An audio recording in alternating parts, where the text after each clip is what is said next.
कि लड़की पागल हो गई है, बावड़ी हो गई है। और देखो अपने माँ बाप की बिना इच्छा के उसके पीछे भागती है नंद के लाला के। इसलिए भगवान ने स्त्री रूप बनाया और भगवती राधा को कृष्ण रूप कर दिया कि बदनामी भी होगी तो मेरी होगी, तुम्हारी बदनामी मेरे होते हुए हो सकती। असली पति का यही धर्म होता है, पति के होते हुए पत्नी को किसी प्रकार की अवहेलना का शिकार ना होना पड़े। रामायण कथा सुनो आप, उसमें जनकपुरी से अयोध्या तक जितना समय लगता है उतने समय तक भगवान राम सीता जी को वही सिखाते रहते कि हमारे घर में ये चलता है, तुम ऐसे करना, तुम ऐसे रहना, कहीं माँ नाराज न हो जाए, कहीं तुम्हारे देवर नाराज न हो जाए, कहीं लक्ष्मण गुस्से वाला है और भरत तो बड़ा सीधा है, वो जवाब नहीं देता, तुम उल्टा मत समझना। इतनी सारी बातों को उचित तरीके से राम ने सीता को पढ़ाया।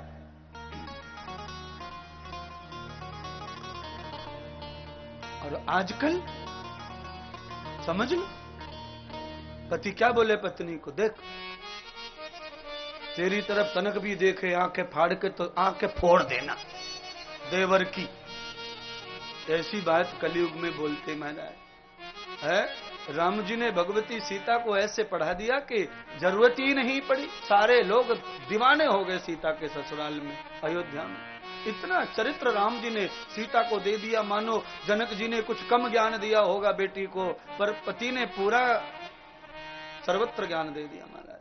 क्यों नहीं देंगे भाई, पति का धर्म है, व्रत लिया है 7 जन्मों तक पत्नी को कभी कमी नहीं रहने दूंगा, कभी दुखी नहीं होने दूंगा, इसके लिए ही भावर और फेरे पड़ते हैं। तभी तो ये जिम्मेदारी संकल्प है, मंत्र में, वेद मंत्रों में लिखा हुआ है, मेरी तरफ से नहीं बोल रहा मैं। विवाह संस्कार के जो मंत्र हैं उनमें संकल्प विधि जब होती है, फेरे लेकर के जब सप्तपदी का समय आता है, जब मंत्र बोले जाते हैं, एक दूसरे के सीने पे हाथ रख के पति पत्नी विपरीत दिशा में, तब मंत्र बोलते हैं।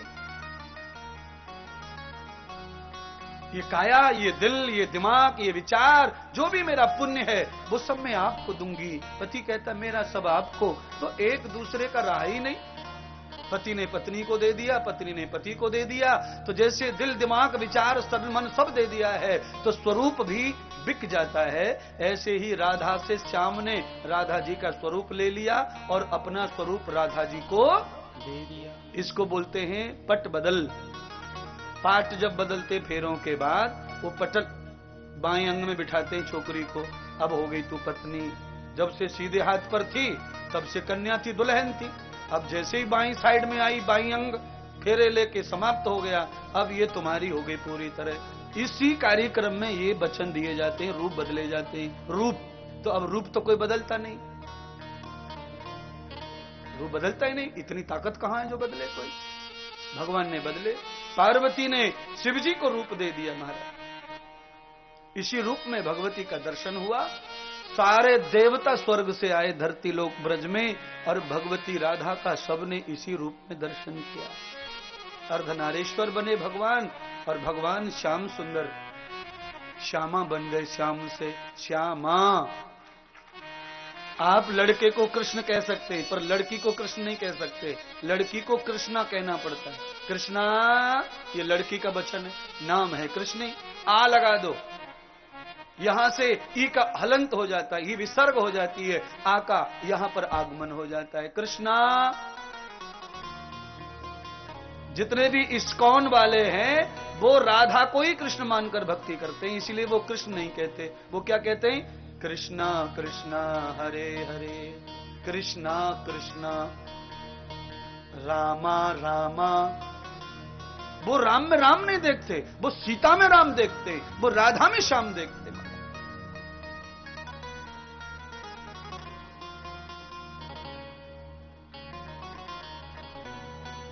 भगवान ने सुंदर सी एक और लीला की, उस लीला का नाम है गोवर्धन लीला।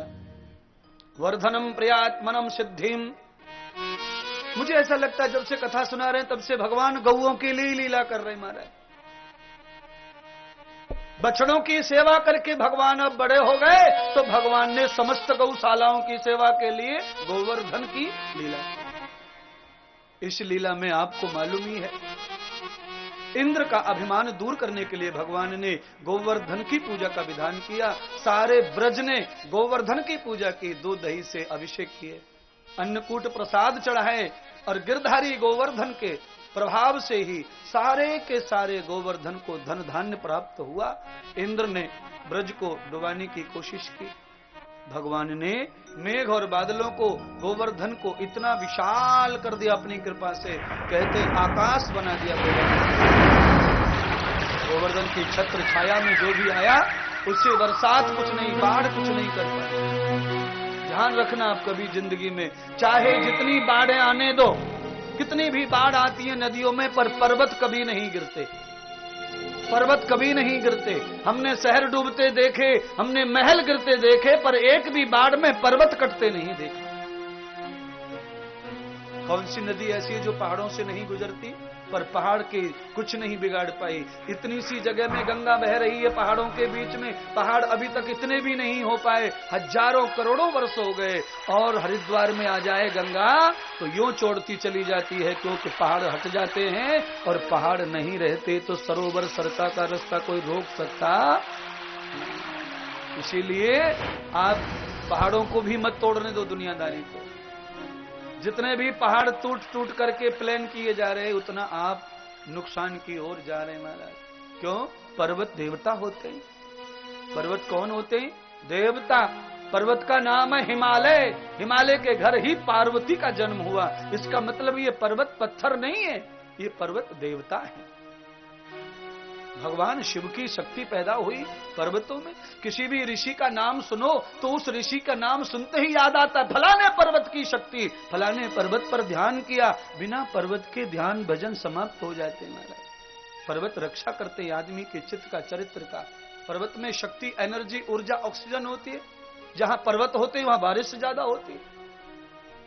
इसका मतलब है बादलों से संबंध है पर्वतों का, बादलों से पर्वतों का संबंध है।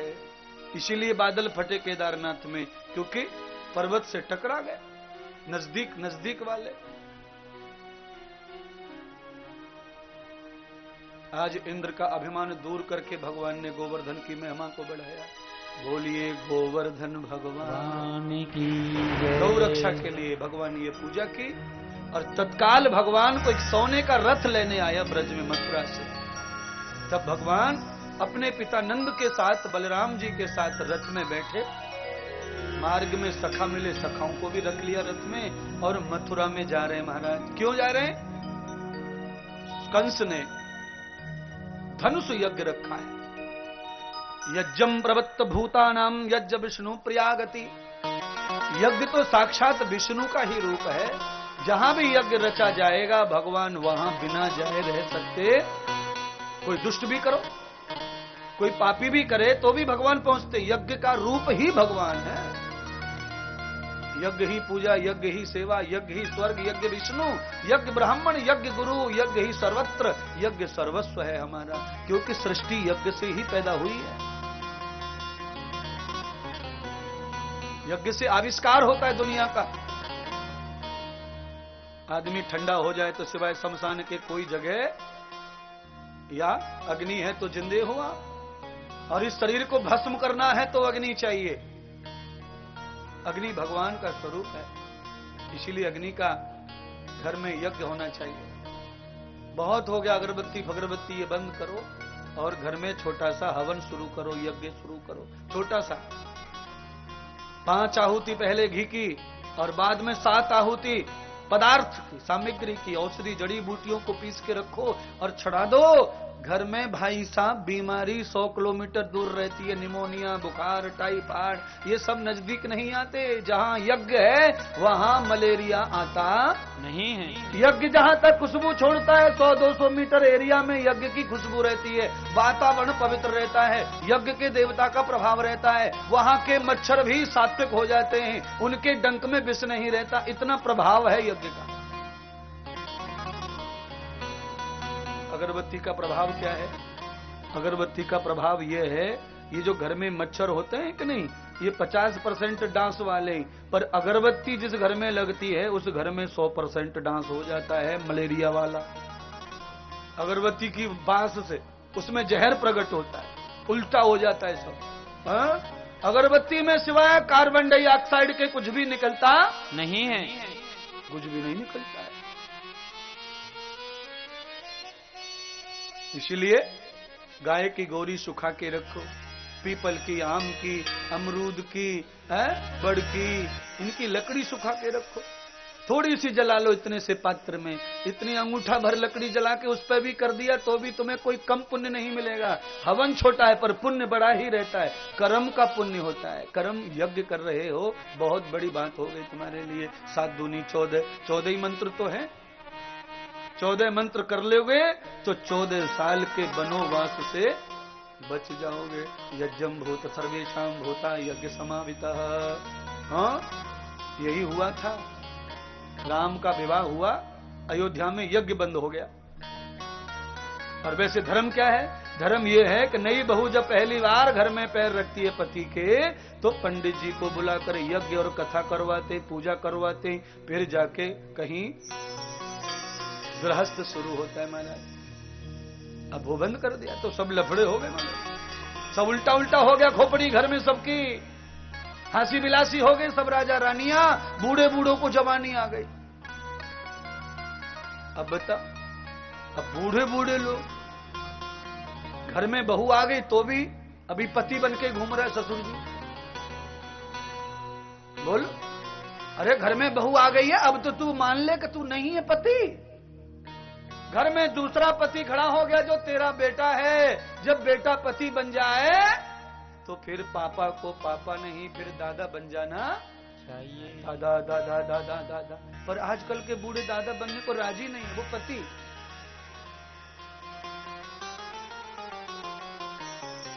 है क्या बताना, अभी जाने दो। है इसीलिए परिणाम भोग रहे सब, परिणाम इसीलिए भोग रहे महाराज।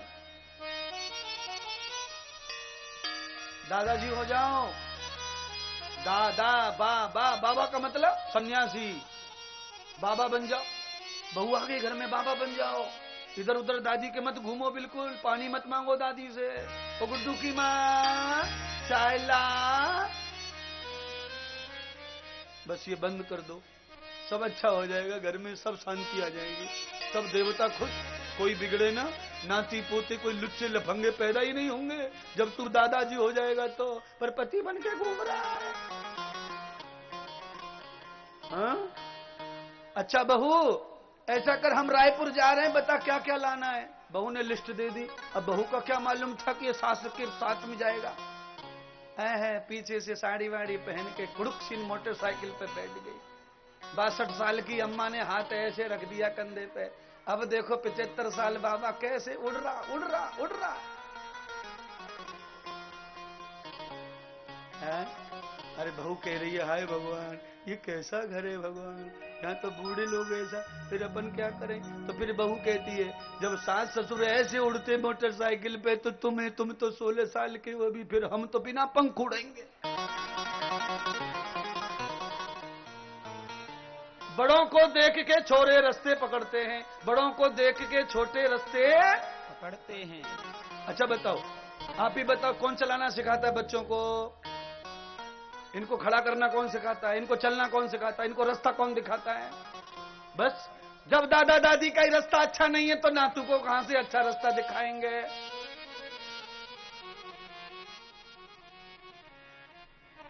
कंस ने अक्रूर जी को रथ में भेजा, सोने का रथ। छोटे छोटे बच्चे सोने का रथ देखकर मचल गए, बाबा बाबा बैठेंगे बैठेंगे। सोने का रथ, पहली बार किसी ने सोने का रथ देखा। सोना बहुत ही घातक होता है। कितना घातक? गले को काटने में देर नहीं, इतना घातक होता है सोना। सोने के चक्कर में कितनी महिलाओं के मर्डर हो गए रास्ते में। चमकता है ना, चमकता है। जेब में कितनी गड्डी रखी है, नहीं चमकती। एक गड्डी का भी लटका लिया गले में, चमकता है, चौड़े में दिखता है सोना। इसीलिए सोने को घातक माना गया है जीवन के लिए। तत्वाम याम दर्शनम, बाह्य रूप के लिए सोना धातु अच्छी है, शरीर को तंदुरुस्त रखती है, इसीलिए हमारे वैज्ञानिक आयुर्वेदिक ऋषि मुनि चरक संहिता में लिखते हैं, चरक ऋषि कि कान को पंचर करके सोना पहनते, नाक को पंचर करके सोना पहनते, गले में यहां सोना पहनते हैं, और पैर में सोना क्यों नहीं पहनते, वहां चांदी क्यों पहनते हैं? लोगों के पास में सोने की खदान है, वो भी उनकी बीवियां भी पैर में चांदी की ही पायजेब पहनती हैं। क्यों?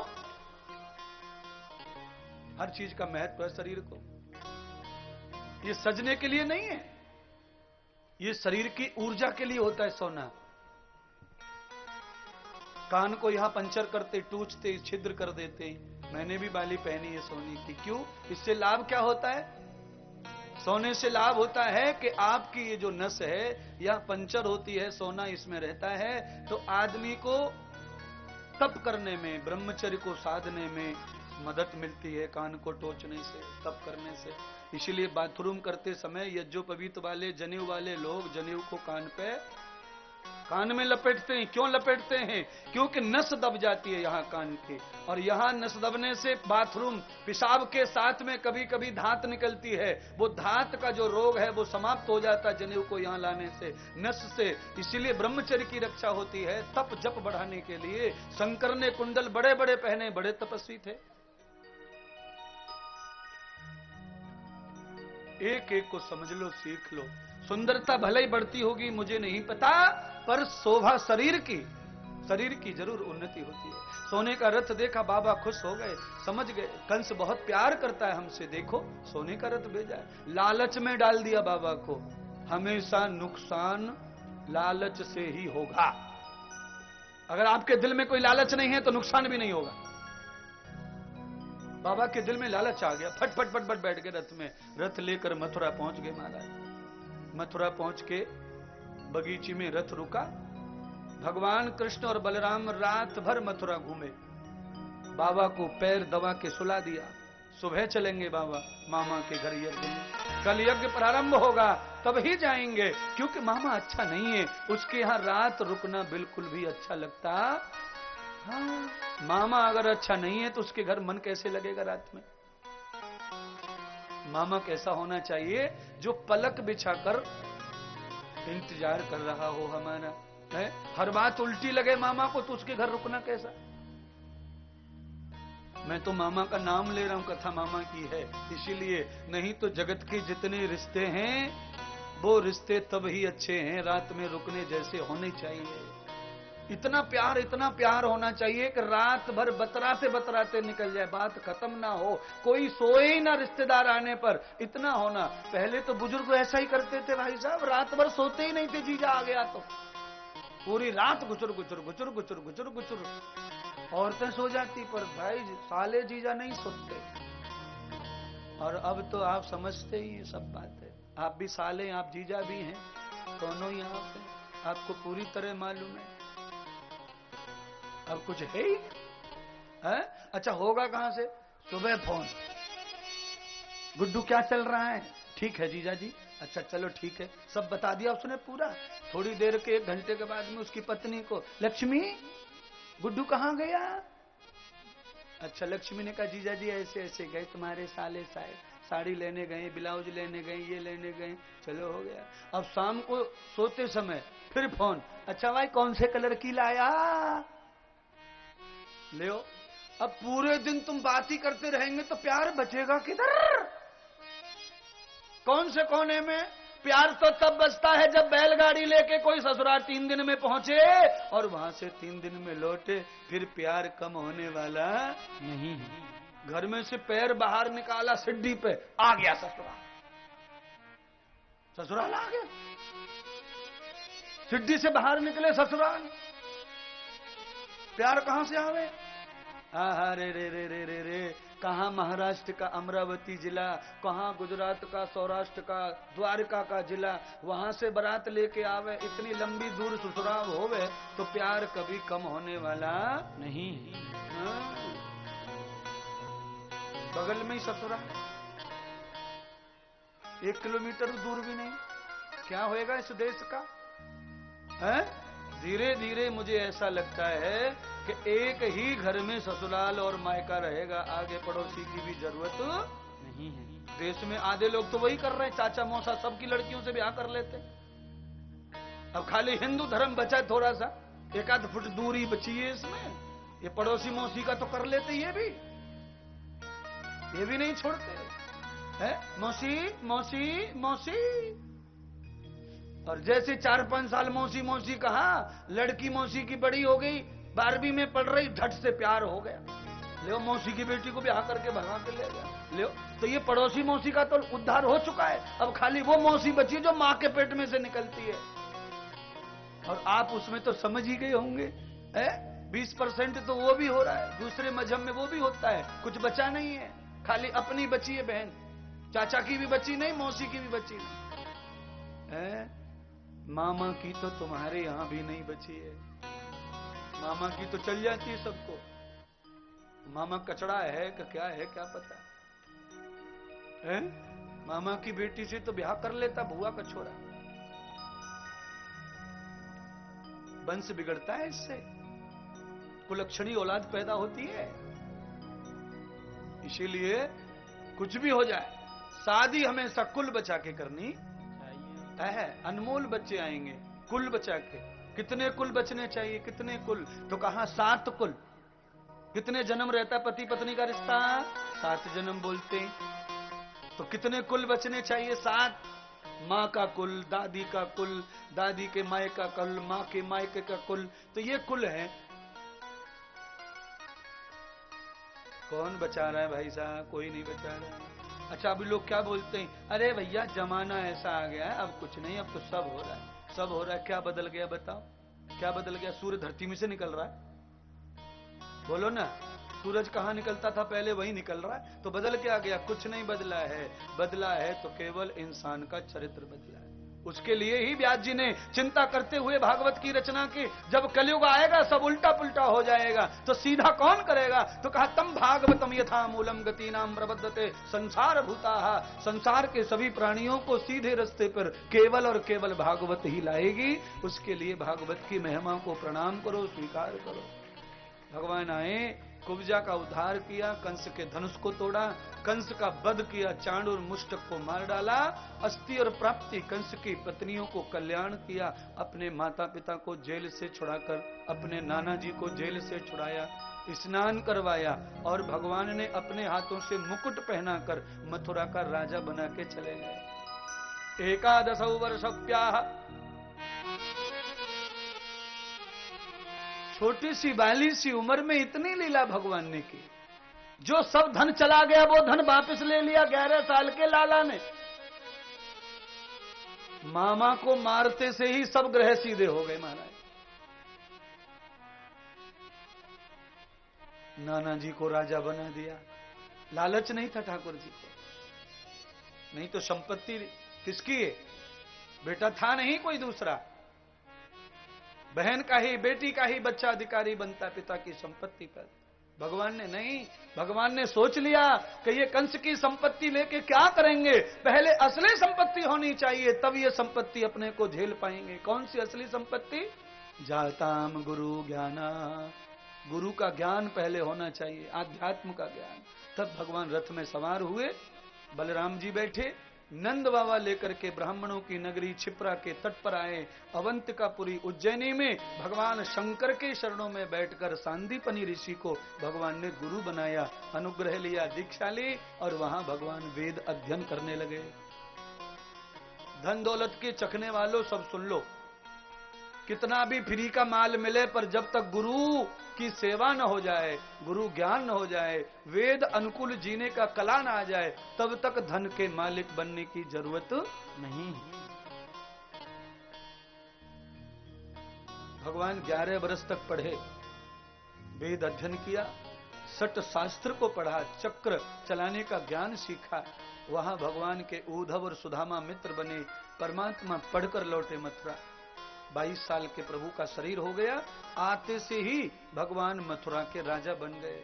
बोलिए मथुराधीश भगवान की जय। तम गति पुरुषम दधाम।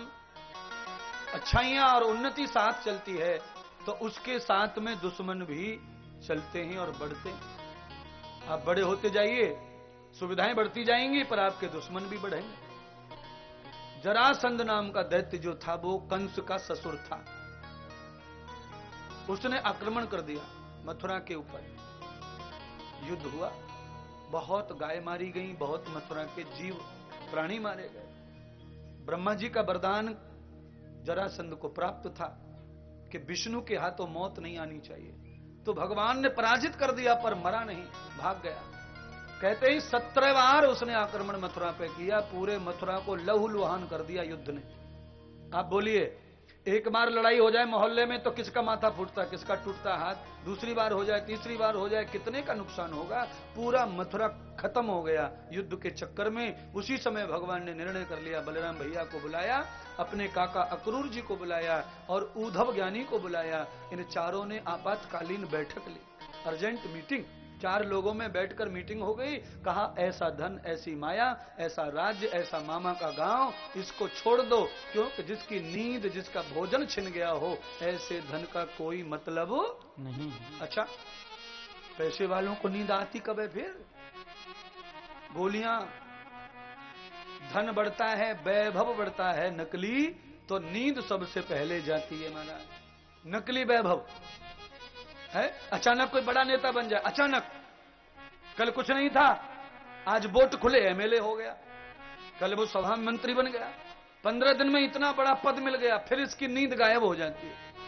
भोजन भी नहीं खाता, ये भागता रहता है, भागता रहता है, भागता रहता है, भागता रहता है, सोने को नहीं, खाने को नहीं। ये क्या है? ये बाह्य संसार का भाग्य का मिला हुआ प्रसाद है। भाग्य में था धन दौलत नाम, वो मिल गया, पर पुण्य नया नहीं था, पुरुषार्थ नया नहीं था, परमार्थ नया नहीं था, गौ सेवा थी नहीं, वृद्धों की सेवा थी नहीं, तो फिर खत्म हो गया। आगे चल के सब नष्ट हो गया।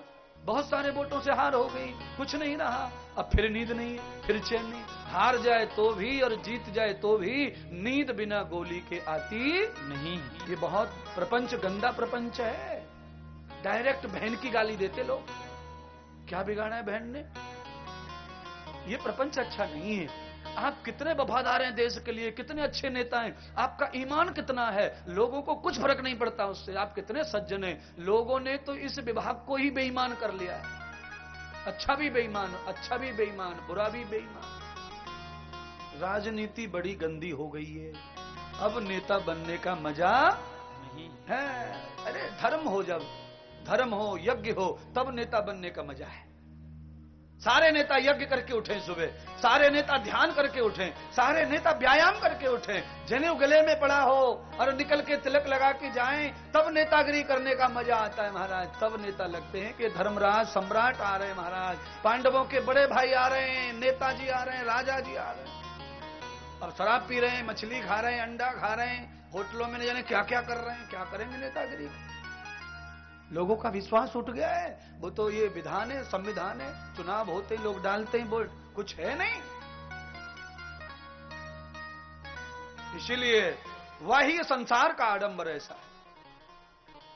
भगवान सीधे रातों ही रात ऐसा प्लान बनाया कि भगवान जहां सूर्य अस्त होता है वहां भगवान ने अपने लिए जल के अंदर एक छोटी सी कुटिया बनाई। चले गए भगवान, सब गोपियों को, गायों को बिलखते रोते छोड़ गए। यहां पर ब्रह गीत, गोपियों की बहुत सारी कथा यहां आती है, जिसमें सारी गोपियां रो रही हैं, भगवान चले गए। सब गोपियां रो रही हैं, भगवान चले गए।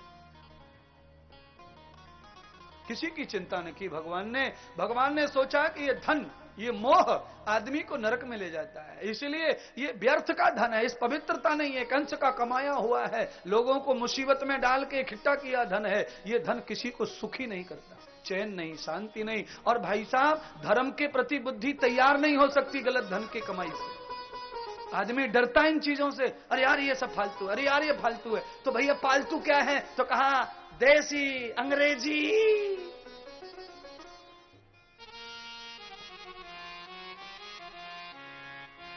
द्वारिकाधीश बन गए। बोलिए द्वारिकानाथ की जय। कमाल हो गया महाराज। भीष्मक राजा की पुत्री रुक्मिणी ने पत्र लिखा भगवान को, हे प्रभु अब आप स्वतंत्र हो गए, मेरी जान बचाओ।